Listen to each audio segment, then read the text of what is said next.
Today there are a lot of updates from the Russian Federation. Here, Ukraine has not only expanded its efforts to directly target the Russian shadow fleet on the sea, but has wreaked havoc on each point in the Russian production line, exporting millions of tons of oil every month.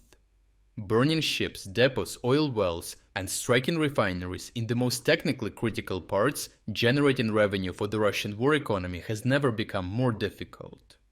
Recently, a Russian vessel named Eco-Wizard sank in the Russian port of Ust-Luga near Saint Petersburg. 2 subsequent explosions went off in the engine room, damaging the ship's hull and causing water to enter rapidly and tilting the ship to port side. Notably, the ship docked in the Russian port after arriving from Belgium and is reportedly part of Russia's shadow fleet, transporting oil, chemicals and other cargo while bypassing Western sanctions. While this ship in particular transports liquid ammonia, the blast happened in port while loading was still being conducted, and Russian authorities report only a small spill of ammonia, which was quickly cleaned up by port authorities. The ship itself, however, will remain out of commission till it can be towed into a dry dock, pumped dry and repaired. This has been the 6th instance of suspicious explosions rocking the Russian shadow fleet, with many analysts speculating Ukraine may be behind these targeted strikes. It has to be noted that none of the suspicious instances surrounding the Russian shadow oil fleet have resulted in any environmental damage, with the only such cases of ecological damage being a result of shadow fleet vessels running aground, crashing into each other at port, or sinking during a storm. However, Ukraine not only targets Russian shadow fleet exports at port and at sea, but also continues to destroy Russian oil refining, storage and production facilities on the ground.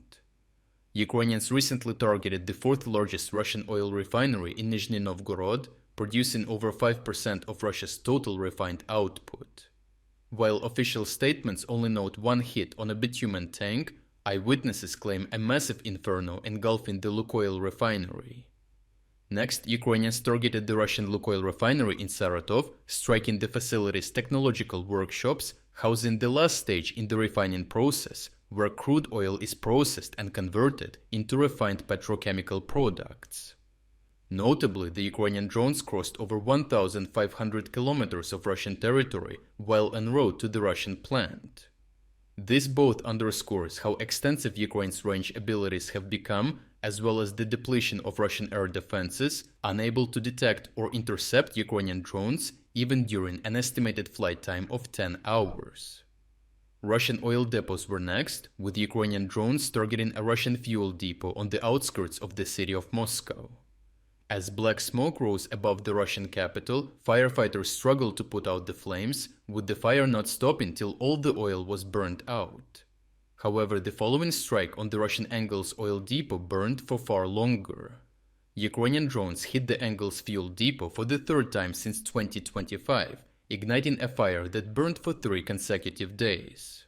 As a finishing blow on depots, Ukrainian Bobber or Beaver drones devastated the massive Russian oil depot in Bryansk, just across the border with Ukraine.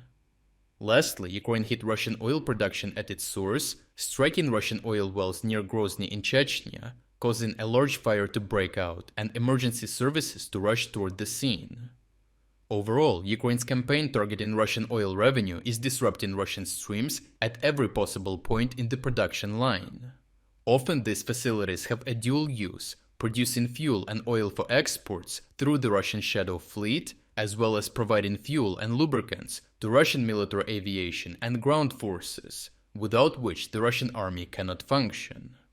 With even these crucial Russian assets becoming increasingly unprotected by sufficient air defense systems, the number of Ukrainian strikes promises to only grow further as time progresses. As the campaign has now even expanded to targeting the Russian shadow fleet itself, Ukraine is taking matters into its own hands, ensuring Russia continues to suffer both economically and militarily. As the economic cost of the war grows, this will only further widen the $50 billion Russian budget deficit, which is already projected to grow larger than $100 billion before the year ends. If you are against the invasion of Ukraine and you want to support the work that I am doing, consider subscribing to our own independent news website. Here you can find our exclusive strategic insights, comprehensive overviews of all fronts, and regular tactical analysis videos. By subscribing, you will not only show your support for this channel, but also help and defend independent journalism. The link to our website is in the description. Thank you for watching this report, and I appreciate everyone who stepped up to join us.